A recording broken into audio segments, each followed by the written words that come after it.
Sir మీ పాప పేరు మీద కావ్య ఫౌండేషన్ పేరు ఇంకా సేవా కార్యక్రమాలు చేస్తున్నారా సార్? చేస్తాం. రన్ అవుతుంది. అంటే జీవితకాలం అది రన్ అవుతూనే ఉంటుందా సార్? చాలామందికి కూడా విద్యార్థులకు కూడా మీరు ఇక్కడ హెల్ప్ చేశారు. పేదవాళ్ళు ఎవరు అడిగినా కూడా మీరు హెల్ప్ చేస్తారు ఆ ఫౌండేషన్ ద్వారా అని తెలిసింది. వాస్తవేనా సార్? వాస్తవం. సార్ ఇప్పుడు ప్రజలు అంటే ఒకవేళ సీటు మీరు సాక్రిఫైస్ చేసుకుంటే ఇదే పిఠాపురం నియోజకవర్గానికి ఎమ్మెల్యే మీరే అయ్యి ఉండేవాళ్ళు. మీరు అధిష్టానం మాట గౌరవించి ధిక్కరించకుండా మీ సీట్‌ని తృణప్రాయంగా వదిలివేశారు. స్టిల్ ఈ రోజుకి మీకు సరైన పదవి అనేది ఇవ్వలేదు. మరి బహుశా రాబోయే రోజుల్లో వస్తుందో లేదో తెలీదు. కానీ ప్రజలైతే వర్మ గారికి ఒక మంచి పదవి ఇవ్వలేదు. ఆయన ఒక ఉన్నత స్థానంలో చూడాలి అనే ఒక ఆశాభావం అయితే వ్యక్తం చేస్తున్నారు. దీని మీద మీ అభిప్రాయం ఏంటి? అంటే నేననేదేంటంటే హ్మ్. ఇందాకనే చెప్పాను. హ్మ్. పార్టీ క్రమశిక్షణగా ఉంటాను నేను అంతే. అంటే మీరు నేను క్రమశిక్షణగా ఉన్నా కూడా హ్మ్. మీ ఫ్యాన్స్ ఉండరు. ఈ ఏరియా మొత్తం మీ ఫ్యాన్సే. ఇప్పుడు నాట్ ఓన్లీ ఈ ఏరియా కాకుండా ఆంధ్ర రాష్ట్రం అంతా కూడా కాస్త కోస్త మీకు ఫ్యాన్స్ ఉన్నారు. వర్మ గారంటే ఈరోజు తెలియని వాళ్ళు ఎవరు లేరు.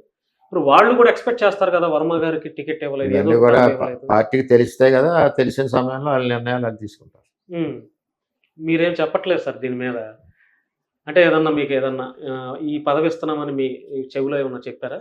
లేతే మీకేదన్నా ఆలోచన ఏమన్నా ఉందా? అసలు ఇస్తారు ఈ పదవి ఇస్తారు. పార్టీ ఏ నిర్ణయం తీసుకుంటుందో దాని ప్రకారం అంతా ఉంటాయి. అంతే. అంతేగాని మనకు వేరే ఆలోచనలు ఉండవు. హ్మ్. వేరే ఉద్దేశాలు ఉండవు. అదేంటి సార్ ఒక కార్పొరేషన్ పదవిలో ఒక చైర్మన్ పదవులు ఇవ్వకపోతేనే అలిగేసేసి ప్రెస్ మీట్లు పెట్టి అంటే పార్టీని నేను గందరగోళం చేస్తుంటే 23 సంవత్సరాలు తెలుగుదేశం పార్టీలో సీనియారిటీ ఉన్న సభ్యుడిని. హ్మ్. 23 సంవత్సరాలు నాకు చంద్రబాబు నాయుడు గారి కంటే మంచి నాకు అభిమానం. హ్మ్. నేనన్నా ఆయనకి లవ్, ఎఫెక్షను. హ్మ్. అలాగే లోకేష్ గారన్నా. హ్మ్.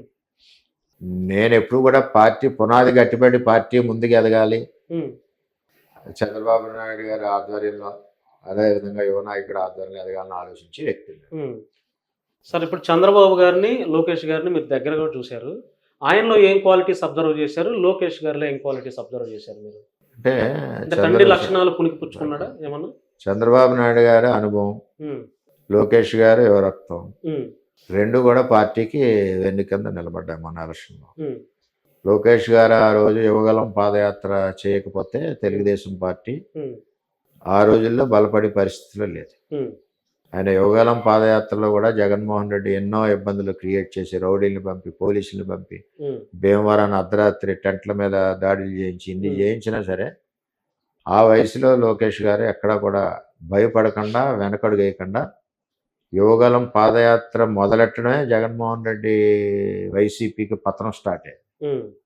అంచేత ఏంటంటే పార్టీకి 2014లో ఆయన 50 లక్షల మెంబర్షిప్ తీసుకొచ్చారు. హ్మ్. అన్నిటికంటే 2009లో నగదు బదిలీ పథకం పెట్టాలని ప్రపోజల్ చేసింది ఆయన. హ్మ్. నెక్స్ట్ మొన్న కోటి సభ్యత్వాలు చేశారు. హ్మ్. ఇలాగా పార్టీకి వెన్నెముకగా ఆయన పనిచేస్తూ ఉన్నారు. చంద్రబాబు నాయుడు గారికి ఇద్దరికి కూడా చంద్రబాబు నాయుడు గారి దగ్గర ఉన్న అనుభవాన్ని కూడా ఆయన ఇచ్చిపుచ్చుకున్నాడు. హ్మ్. చేత చాలా బ్రహ్మాండంగా చేస్తున్నాడు. మా పార్టీలో ఆయన మరి యువ నాయకుడు. హ్మ్. సార్ ఇప్పుడు ఆంధ్ర రాష్ట్రంలో ఎక్కువ కులమత గొడవలు ఎక్కువవుతున్నాయని చెప్పి కూడా ఒక వాదన వినపడుతుంది సార్. దాని మీద మీ అభిప్రాయం ఏంటి? ఏదన్నా సర్వీస్ ఎక్కడైతే ఉంటుందంటే అక్కడ కులం ఉండదు, మతం ఉండదు. ఉండదు. అంతే. అంతే. ప్రజాసేవ. సర్వీసు హ్మ్. నువ్వు ప్రజల కోసం మనం సర్వీస్ చేస్తున్నావంటే అక్కడ కులం ఉండదు, మతం ఉండదు. హ్మ్.